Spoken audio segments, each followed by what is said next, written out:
Hello and welcome to Minter Dialogue, episode number 487. My name is Minter Dial and I'm your host for this podcast, a proud member of the Evergreen Podcast Network. For more information or to check out other shows in the network, please do go and visit evergreenpodcasts.com.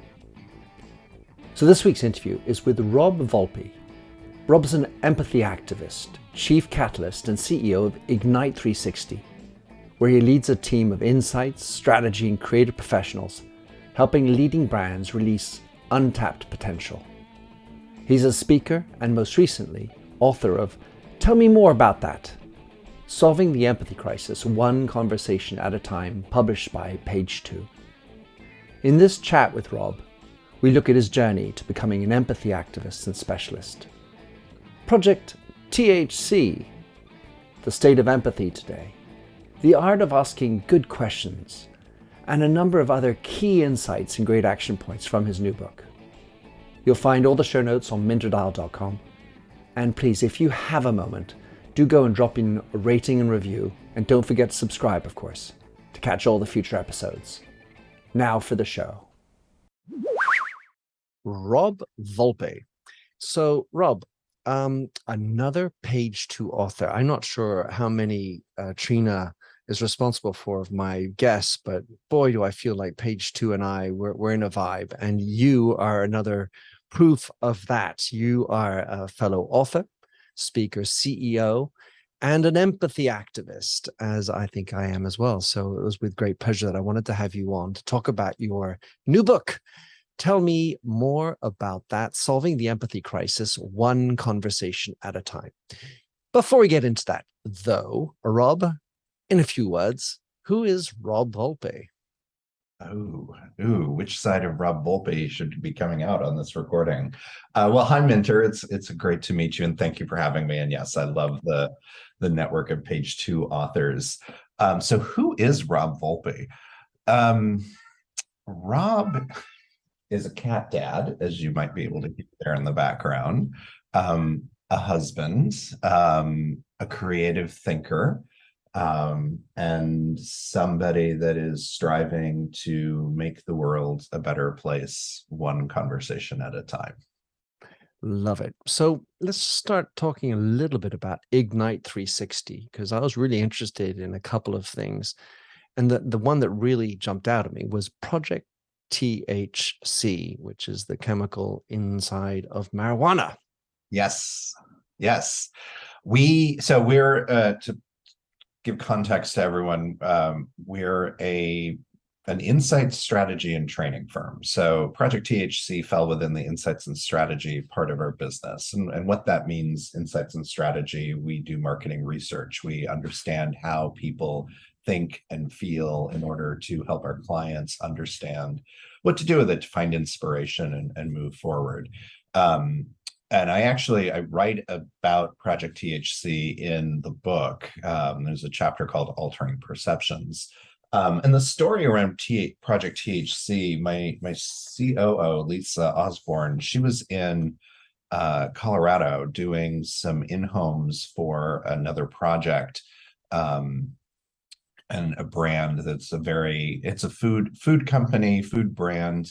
It's very kind of healthy, all natural, minimal ingredients, all of the lovely things that people are looking for these days. And while they were on the in-homes, and the clients are from another state in the Midwest, while she was on the in-home in this one particular case, and we were meeting with brand champions. So these are the people that sort of, epitomize your brand. They're the ones that are going to advocate for you and share the word, and they're the ones you always go to when you're looking for inspiration. What do we do next and where do we go? Well, they were in the middle of this in-home, and they noticed sitting on the floor in the living room a bong and some other paraphernalia. A smoking device, for those who don't know. Yes, a smoking device to help consume typically marijuana. And that ended up being a bit jarring for the clients that were there. And Lisa, I should say, she's from Washington State. And in Washington State at the time, recreational marijuana usage was legal. So it wasn't a big thing to her. It was much more comfortable with it. And it was also legal in Colorado. So it's not like they found something illicit in the respondent's home necessarily. But for our clients who were from elsewhere, that was not, it was a surprise. And to see something, that might be a little more kept in the shadows in the state where they're from, it was more open and just there and present and no big deal. So there was a lot of cognitive dissonance around that. And, what does it say about who we're, meeting and our brand champion and potheads? Yeah. They're a pothead? No, we're about purity and, all of this stuff. And it's like, no, sometimes you just want to get a hit off of a bong and have a chill evening. So Lisa and I were talking about that after the fact, and the misconceptions people have around who's using marijuana and why. And in California, I think medical marijuana had been legal at the time, and there was a movement to legalize it recreationally.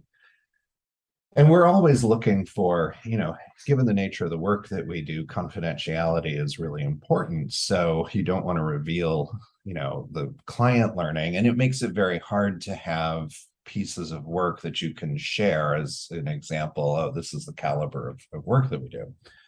So we thought, well, what if we just self-funded a little project on our own, went out and talked to people in Colorado and in Washington State that are using pot recreationally and figure out what we can do to, share, like, why are they using, who are they, what are they all about? And so that became Project THC. And it was really fascinating for myself. And I share in the book, I won't go into all the details here, but I share in the book my own experiences using marijuana for the first time in college. I went to Syracuse University back in the late 80s. And Big Orange. Yes, exactly. Go Orange. And then, so I had my own judgment that I needed to overcome as I was going in to meet with these folks, because I hadn't really used any cannabis or marijuana products since that time.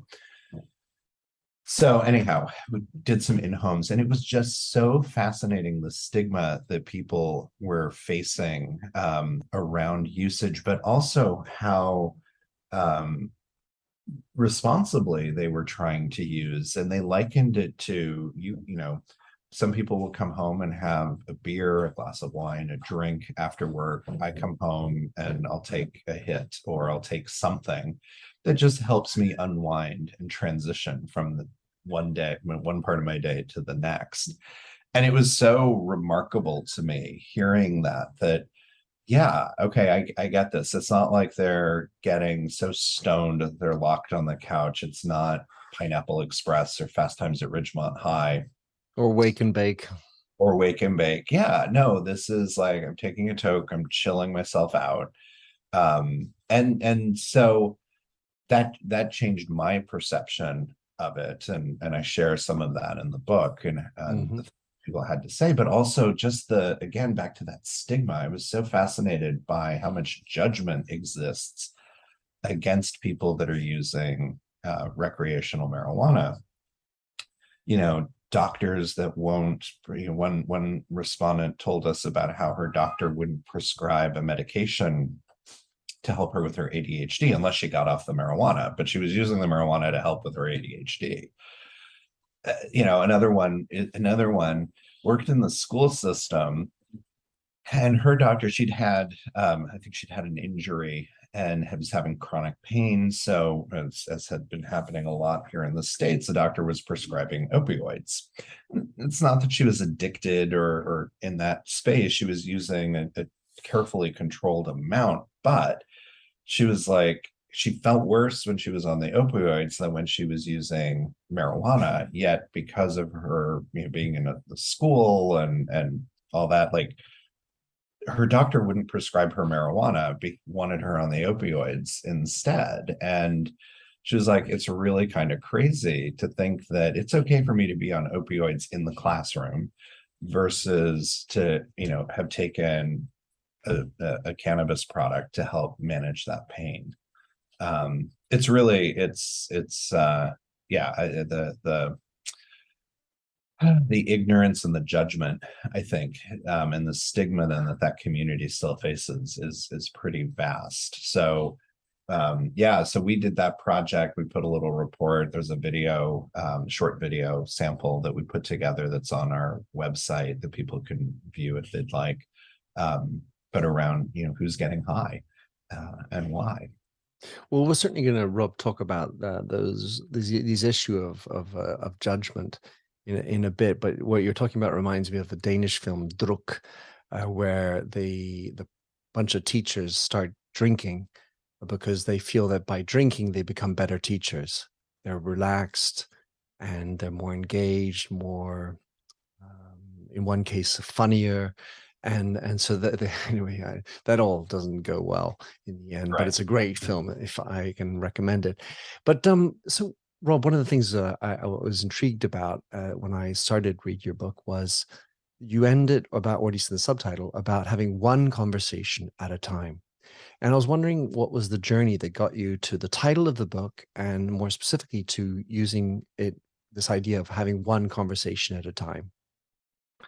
Yeah, good question. So um, I had a working title for the book that was actually I was calling it Everyday Americans because I've always been intrigued with the stories that everyday individuals, they don't have to be Americans, but the stories that everyday individuals can have to tell.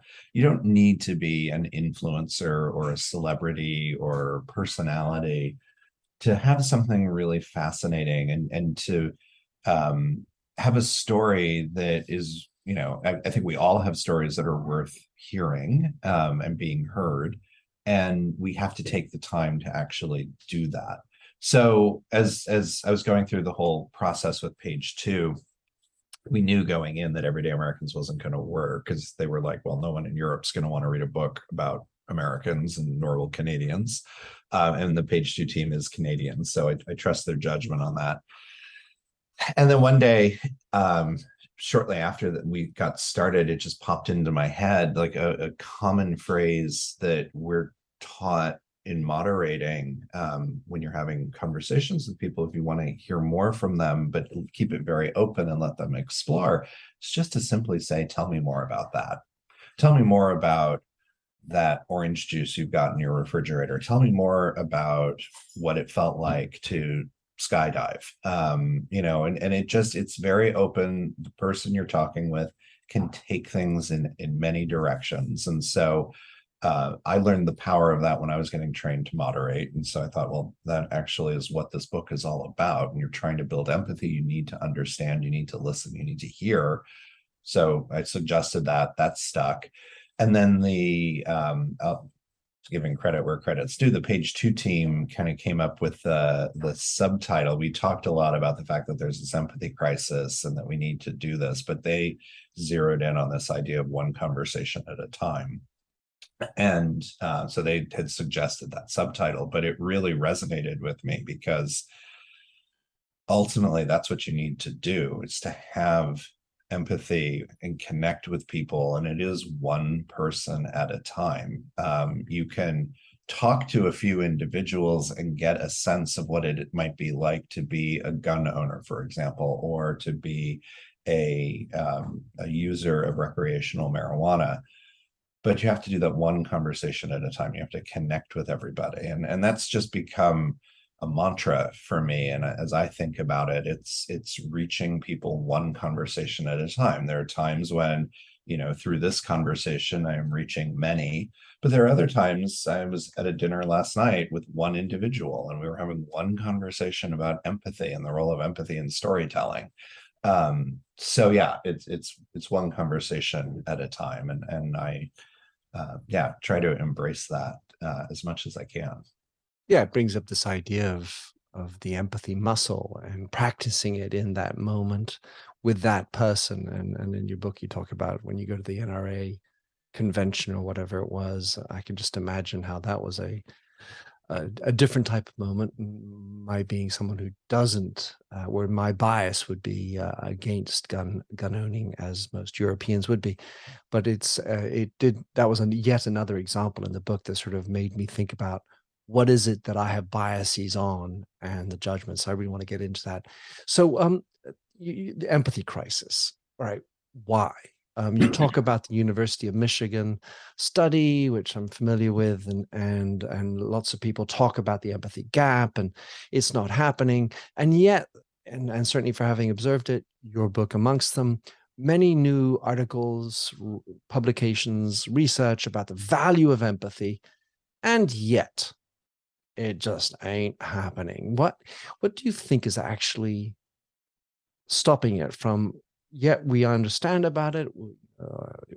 Many people and managers and companies talking about it, but it's still slow as molasses. Employees insisting on it, not, either resigning and going elsewhere if it's not, reflective, if you're a white collar worker, if you're not feeling empathy amongst your leadership. And then even we're seeing in the service industry, the number of retailers that are facing unionization movements here in the US.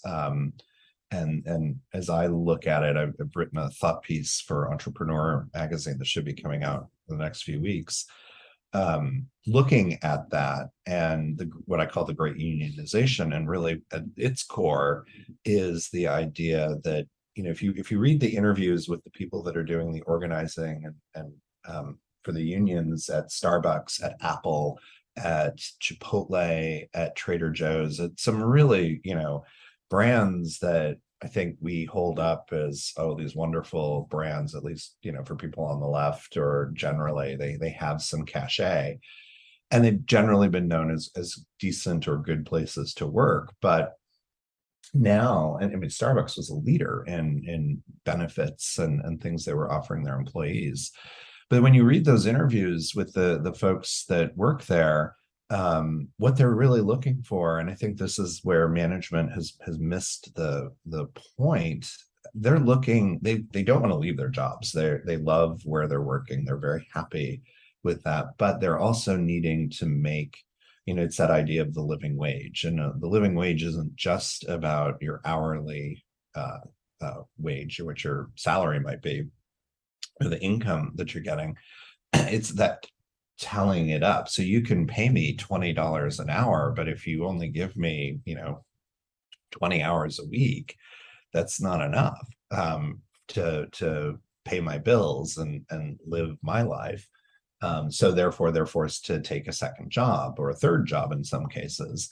And I think it's that, management and managers, it's not just at senior leadership at these companies, but even managers down at the store level, you need to be looking holistically at your resources and how are you deploying your employees to maximize their opportunities with your organization. And by seeing their point of view and where they're coming from, they are actually going to be more loyal to you. They're going to feel more productive. They're going to feel more inclusive. And there's studies that have been finding that.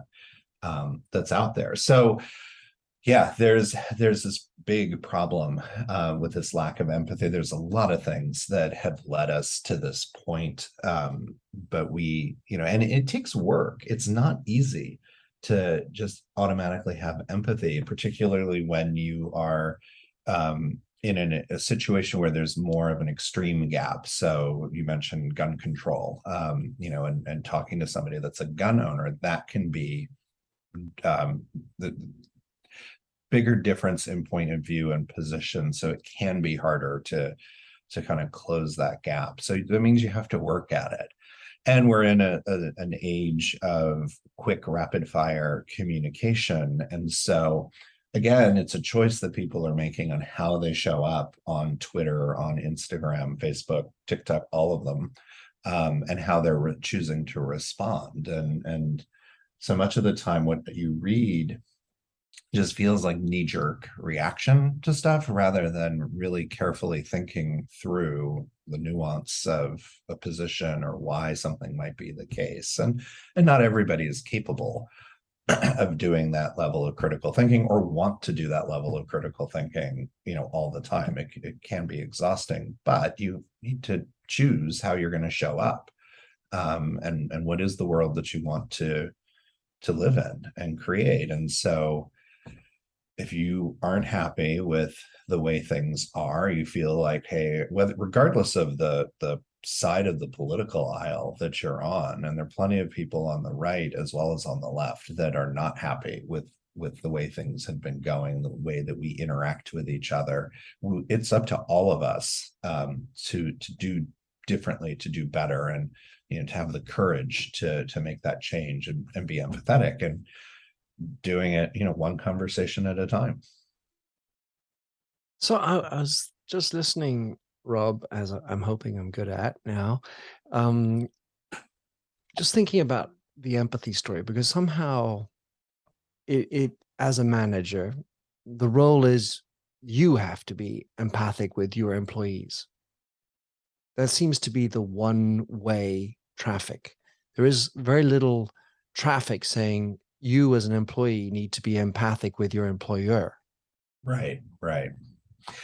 Yeah, it's a good point. I mean, empathy is a two-way street. It does take two people to have empathy. When I was looking at dates to launch the book, over here in the US, we would write the date down 2/22/22, February 22nd, 2022.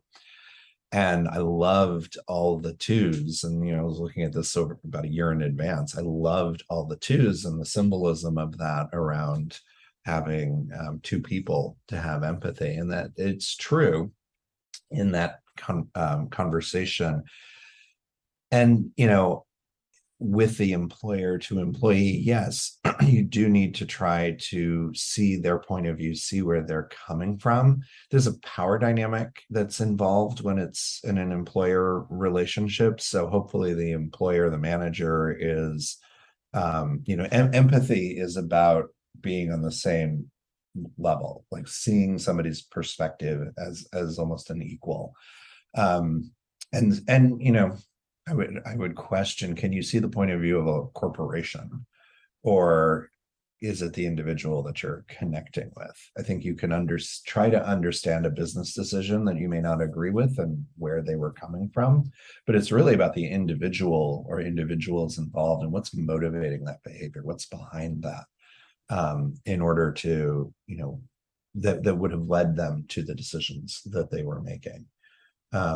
But on a day-to-day basis, thinking about, I've had many conversations with people who are like, in this new virtual environment or hybrid environment that we're in, who are struggling with how to make a connection on a Zoom call. And it's like, well, you've just, in your one-on-ones, don't make it all about work. Don't just get on the call and go right into the work. Ask, how are you? How was your weekend? What'd you do?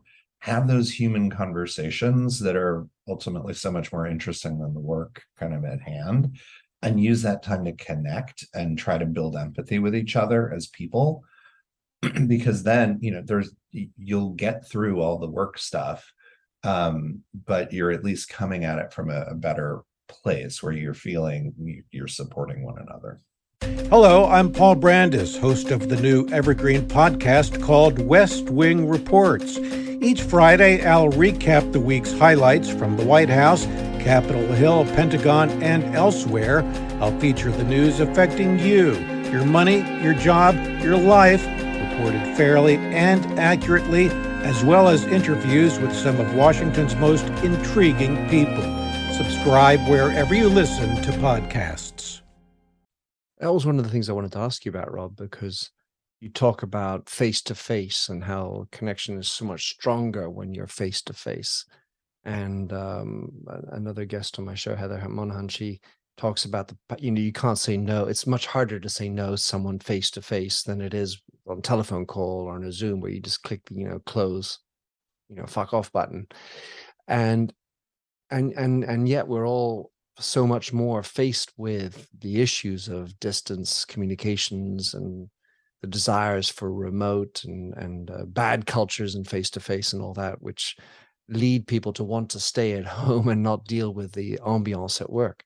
But shouldn't we always be asking, how are you? And what other things can we be doing in your mind to apply empathy in a Zoom to Zoom meeting? Yeah.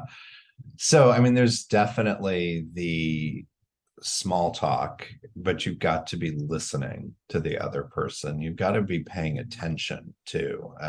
Yes, it is easier to read nonverbal cues when you're seeing the entire body, but you can still tell when somebody's averting their gaze, rolling their eyes, energetically feels a bit distracted, like you don't totally have their attention. And likewise with you, and you need to be mindful of that. So I think there's that general, how are you, but then also using empathetic language to support others as you're having conversations. So repeat back what you're hearing from them. Let me make sure I have this right. Is this reflecting your point of view? And then state what they're saying. And I think you do need to do that, whether it's in person or over video. It's a good habit to get into because it makes sure that there's alignment and that the other person is feeling heard and that you got it right. And then take the time to notice, like, oh, your hair looks different today, or oh, I see you've got this other thing in the background. What's going on? Tell me more about that. And taking the time to just exist and be with one another, and it's not as casual as hanging out, but it is like if you ran into someone at the water cooler at the office, what would you talk with them about? Or you were walking down the hall together, and it doesn't always have put aside the work stuff because you maybe, we've got to get this report done by 10. Okay. What are the other things you might talk about? What's the small talk, and bring all of that in to the conversation, and really listen and care. Help one another out. We've at Ignite 360, when the pandemic got started, because we've been virtual since I started the company back in 2011, because I wanted to be able to work wanted to work with the people that I wanted to work with, not be tied to just the talent pool in San Francisco where I live, and then pay rent in San Francisco and, for an office and all that. I was like, and we travel a good amount doing research. So I was like, people want to be home, like be home when you're in your town. And then you can do whatever. And then you're on the road, and we would connect and get together there. So we lost that travel connection during the pandemic. And so to help make up for that, we started what we call Coffee Talk, which is 45 minutes. Right now, it's every other Friday. It was every week because the world was on fire back in 2020. But we've slowed it down to every other week, but it's an open forum. It's not about work. We rarely talk about anything that's work related. And we, share recipes, share recommendations on TV series or movies to watch and stream. We talk about passings of pets or whatever is going on in our lives and whatever comes up. Occasionally we've had some really fun conversations about, like, tell me about the worst boss you ever had and like what happened, and oh my god, the stories that came up with that, or your very first job. What was it when you were a teenager in most cases? Those are really fun, and that's the type of stuff that bonds and connects us together. So it's being mindful about creating space for people to connect virtually, and then what you do in that space and how you use that time. And it does not have to be all work. You can be really productive just by having a conversation about, what was your first job when you were, growing up. Makes me think, well, so just to recap what I heard there, I heard this need to be more intentional in the way you connect when you're doing it online. Yet, of course, everything you said is probably completely valid in a in-office experience. But let's just say, to the extent that you are forced to do more Zooms, and that's going to be the future, having that time allowed for less transactional work elements, for things like small talk, and then being observational about things that are changed in the background, which shows you paying attention, maybe in that mode of employer. When I was talking about employer, I was thinking more about the boss than the corporation. But as the boss, if you can show, hey, I noticed you, employee, have changed the plant in the back right. Well, shit, the boss notices that. He's or she is paying attention to me, the power Mhm. dynamic being different than an empathy thing. But the thing about bonding, which I was thinking about and is relevant to this notion of conversations, is that, and if I frame it with a conversation I had with a Danish friend of mine, again, another Danish point, but uh, challenge and hardship bonds Mhm. as opposed to lovey-dovey stuff. He particularly was talking about how he and the woman he was dating at the time, just began dating, were going for a cup of coffee and were 50 meters away from a dance club called Bataclan in Paris when they heard the gunshots, and where the 133, I think it was, individuals were killed, including a friend of mine's daughter. But the point is that having gone through that is deep bonding tissue, as opposed to, how are you and how are your cats. And in the challenge in the Zoom space is to know how to navigate tough challenges when you get nervous as a boss, you're stressed. Hey, Mr. Employee, my employee, you need to do that. And I all my stress elements come out, and it doesn't go as well because, of course, amongst other things, you can tune out. You start, the person on the other end is not connected in with you. They can hit the off button, at least the video off, and so on. So how do you think about that? Well, I guess I would ask, what would it be like if that leader that you're talking about had the courage to be a little more vulnerable and share, you know, I'm really stressed out right now. I've got whatever, somebody coming at me, and, recognize there's still hierarchical confidentialities or things that need to be kept. But to show up as yourself and say, I'm really stressed out, and it might not even be a work thing that has you stressed. There might actually be something else going on in your personal life, and you might be surprised at how the other person can help just support you by listening, by hearing you as you talk about whatever that personal situation is. Um, my husband he works at the company, and he's actually transitioning roles right now. And the person he's transitioning to, they had to put their 11-year-old dog down yesterday. And so I warned him, I knew about it. We hadn't had a chance to really catch up last night for various reasons, schedules. And so I told him this morning, I was like, hey, by the way, they just had to put their dog to sleep yesterday. And then so that's what you're going to be walking into. So that I'm sure they're going to have that conversation, and they'll be able to talk about that, rather than just go straight into business, because that's just the worst feeling when you're hurting and you need to talk about something and you don't have you're not given the space to do it, and so then you're shutting those emotions away and those feelings, and that's not good, that's not healthy, because they do need to be processed and come out in whatever form might happen. So yeah, we have to be mindful about how we show up. We have to be courageous to be ourselves, to try to have empathy with other people, and take the time to do it. The work stuff is going to get done. You're going to find time in that 30-minute update. You can talk for 20 minutes about the terrible event that's going on, and then in 10 minutes you will get through what you need to get through. It's that old thing about if you do meetings, instead of sitting down, some people started trying meetings standing up, and they found that they were able to get through everything a lot faster because people were more uncomfortable standing, but they got to the point instead of pontificating and doing the things. And I think the same principle is true with the online. Like, work takes up the space that you allow it to take up. So give space to the other things that are just as important, and then the work will still get done.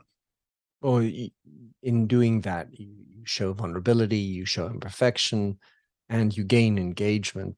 But it comes back to this point of the employee's empathy. And I even think there's something in there about how employees could be more empathic with their bosses, because that's what I was thinking about. Mm-hmm. And of course, there's the power dynamic, but having the space that shows to the boss that I'm not going to take this and use it against you, and other things. There's an opportunity for employees also to recognize that their boss has stresses and as you say, like personal stuff, like a pet putting down. I mean, God, that's crushing. And bad sleep, that's bad. And these are other personal things. So in your book, one of the things that one of your 5 steps is dismantling judgment. And while I don't want to reveal everything in your book, so it's a great read and everyone should be reading it, but you mentioned that this really seems to be the hardest one of the 5 steps. And so I feel like we should spend a little bit of time about talking about dismantling judgment. And maybe the other thing I would add in is you, at the end of some of the chapters, or at least you have these empathic reflections. And this one was, think of a topic that you are uncomfortable with. Write down 3 to 5 questions you might ask someone about that topic. Keep the questions open, broad, and non-judgmental. And so I went about thinking about those topics where I have sort of immediate biases, and it's not against THC, that's for sure. But where NRA would be one, and then how am I going to go about that and have that openness? So let's start with this judgment and how and why it's so difficult to dismantle judgmental approaches. Yeah. So first, I want to, we talk about dismantling judgment, there's actually 2 types of judgment. There's making a judgment, making a decision. You still need that. That's not the one we're talking about. This is about being judgmental, casting aspersion, putting somebody else down. It's those expressions that come out, just open up your Twitter feed, and I'm sure you'll find people being judgmental of other people.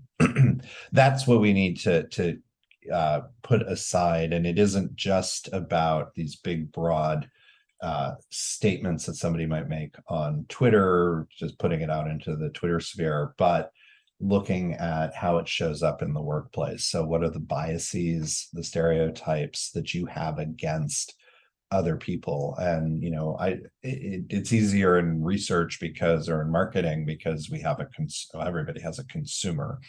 I think even in sales and other roles, if you think about the consumer, how well do you really know your consumer, and what biases do you have against them? And that might be because of socioeconomic level or race or other factors. You may have some internalized things that are getting in your way. The other part to it too, the more educated, with some of the data we've seen in our own research, the more educated you are, the more hardened you get into your positions. That also comes with age, but the more educated you are, the more locked in you are. And I think there's something in the schooling, and it's not really college. We really start to see it with the postgraduate degrees. Because you have to be right. You have to, it's all about making your case and having that decision and being, go.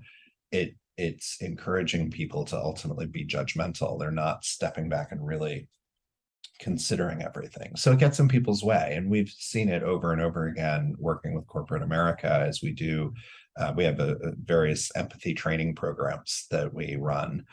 And some of them include actually going and interacting with your consumer. So we'll bring in your consumers. There's some games that will play together in order to make that empathetic connection. And there are times where consumers or the clients, the marketers, the R&D people are just still sitting in judgment. Like, I didn't understand why they do this. Like, they just weren't getting it. And so as we developed the 5 steps, we looked at that and recognized, like, okay, this is part of the 5 steps is one of the barriers. So we need to help people understand and overcome that. And it really is about having awareness when you are being judgmental, when that thought is coming into your head, and you're about to say something, you have a choice. You don't have to say it. You can actually pause, rethink, and state something differently, or just let the thought go. But you also have to have forgiveness and go easy on yourself, because I think we get caught up in a cycle of guilt and shame and all of that. And it's like, it's okay. Everybody has these thoughts. It's about what you do with them and that choice that you make. There's an expression you use, Rob, which I really liked, and I picked it up. It says, make room in your head for what you've heard. Yeah, it's really hard. People with empathy, there's a lot that people don't understand, or their misconceptions around empathy. And one of them is that you have to give up your own point of view in order to see the point of view of somebody else. And that is absolutely not the case. It is about expansive thinking, making room in your head. Like, I might be against guns and want gun control, but other people feel differently about that, and what is going on, and then getting curious about it. And it doesn't make them wrong necessarily. You have to make room in your head that there are other ways to view the world, and I need to understand that, because if I were to ever hope to get people together to work through the gun situation in the United States, we would need to have that room in our head to go, hey, there are people that want to have guns. It makes them feel safe and secure. They have a right to be able to protect themselves, their family, whatever. But at the same time, I have that same right. And I have my own way of going about that. So it's bringing the two sides together, and you use empathy to reach compromise, to reach solutions. That's what, in the United States, our Congress and the bipartisanship that's happening right now, and the partisanship, I should say, that divide, that's what needs to start to come back together, and to work together and come at it from different sides. But you can come to a solution that will make both sides generally satisfied. In the evaluation of these type of polemical topics, I again get the feeling that there's a one-wayness to where the empathy needs to be applied. And maybe it's back to the power dynamic as to why one side might want to dismantle this idea, and come into it, and I have to dismantle my judgment in order for it to happen, as opposed to the other way around. And I don't mean to point out the NRA, but it does feel like there's often one side's trying to do one thing and the other side is not. Like, it's one, like, I'm the authority figure and I'm supposed to know everything. You were talking about the academics. As you get higher, I know everything. And so I'm not interested in understanding your perspective. Right. Yeah. It's a great question. And there's a lot that I think we have to disregard the public statements. It's hard to do that because that's often all we have access to, but disregard the public statement of the large entity or this movement or that movement because they're doing it for show. And I think if you start to recognize how much of all of this is just show, narrative, exactly, versus if you have the opportunity to have a conversation with somebody, and again, it's one conversation at a time. If you were fortunate enough to be in the room and negotiate and talk about gun control issues and measures that came up, you'd probably hear a slightly different conversation. But we have to ask to be heard. We have to ask others to have empathy with us as well. And it's really as simple as, saying something to the effect of, I hope you can see my point of view, and then stating what your point of view is. That's an ask for empathy, for cognitive empathy. Try to see my point of view, see where I'm coming from. At the same time, though, you have a responsibility to reflect and the empathy that you've heard with the empathy you have with the other person. So it can't be one-sided. It is, both sides need to understand where the other is coming from if you're going to have a really good negotiation or conversation or reach some sort of a conclusion. But you have to ask for it sometimes. You can't just expect that it's going to happen, especially in this day and age. I mean, I do suspect you need to start by modeling the behavior and listening actively to the other person. And then if they're not, you feel like they're not doing it back to you, then you may need to sort of lean in and say, hey, so if I can, just be mindful of the judgmental language you might be using. Instead of saying you should do this, express your own point of view and say, I hope you can see where I'm coming from. I feel this way. And we don't hear that enough. Again, individual face-to-face, Zoom-to-Zoom conversations might be different, but what so much of us are getting is Facebook posts and Instagram feeds and TikToks and tweets. So you have to model the behavior you want to see, and then ask for them to see your point of view as well. We don't have time for some long list of other questions that I had, but I did want to just tip a hat to one other, of your 5 methods for steps in getting empathy, called solution imagination. And for me, this was the one that was really the most novel to me, Rob. I've been navigating in the world of empathy, and I was like, this is really new. So what is the elevator pitch of what is solution imagination?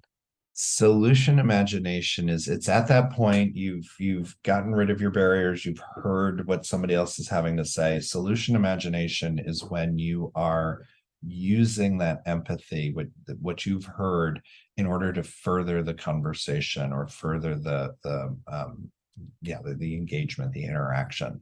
So it's being able to go, oh, I see their point of view. I can imagine this would be difficult. Let me ask a question about that to verify that, or let me react in that sense. So it really is that tipping point where you're going from getting empathy to actually practicing it and putting it or being radical, as I think you talk about. Yes, exactly. Radical compassion. Rob, thank you for coming on the show. Lovely chatting with you. How there's other thing, for anyone to read the book, I highly recommend it. I love the stories. Of course, there's the personal story, how you got into it, which I think was really riveting. And some of the other stories, I love the conversation you had. Let's talk about sex. And then the one with the porn star. So there's lots of juicy, great pieces and stories in there, Rob. But how can people connect with you, follow you, buy your book? Yeah, thank you. So the book is available wherever people prefer to buy books. It's in all formats: hardcover, audiobook, which I really love how the audiobook has turned out, and then also an ebook version if you're a reader in that format. So Amazon, local bookstores, etc. And then people can connect with me. They can visit 5stepstoempathy.com is the website for the book. They can follow me. I'm Empathy Activist on Instagram. RM Volpe is my Twitter handle, but it also says Empathy Activist on there. And then you can find me on LinkedIn as well. I haven't been doing as much on TikTok, but we're hey, can't be everywhere all the time. Well, so tell me more about that. Rob Volpe, thank you very much for coming on the show. Minter, thank you so much. It's been a wonderful conversation. Thanks for having listened to this episode of the Minter Dialogue podcast. If you like the show and would like to support me, please consider a donation on patreon.com/MentorDial. You can also subscribe on your favorite podcast service. And as ever, rating and reviews are the real currency for podcasts. You'll find the show notes with over 2,000 and more blog posts on mentordial.com. Check out my documentary film and 4 books, including my last one, You Lead, How Being Yourself Makes You a Better Leader. And to finish, here's a song I wrote with Stephanie Singer, A Convinced Man.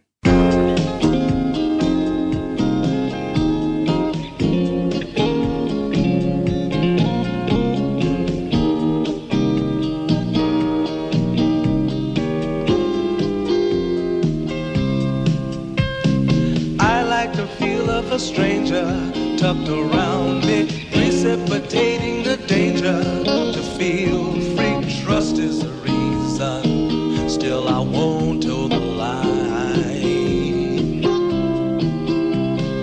I sit here passively, hope for your respect, anticipating the thrill of your intellect. Maybe I tell myself there's no use in me lying. I'm a convinced man, building an urge. I'm a convinced man, to live and die submerged. A convinced man, in the arms of a woman.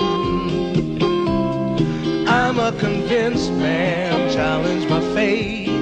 I'm a convinced man, competition's innate. A convinced man, in the arms of a woman. Despise revenges and struggle with deceit. Live for the challenge so life's not incomplete. What's wrong with challenge? I know soon we all die. I like the feel of a stranger tucked around me, precipitating the danger to feel free. Trust in my reason and let me show you why. I'm a convinced man, practicing my lines. I'm a convinced man, here in these confines. A convinced man, in the arms of a woman. I'm a convinced man, admit to the test. I'm a convinced man, I'm ready for an arrest. I'm a convinced man, in the arms of a woman.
Hello, I'm Paul Brandis, host of the new evergreen podcast called West Wing Reports. Each Friday, I'll recap the week's highlights from the White House, Capitol Hill, Pentagon, and elsewhere. I'll feature the news affecting you, your money, your job, your life, reported fairly and accurately, as well as interviews with some of Washington's most intriguing people. Subscribe wherever you listen to podcasts.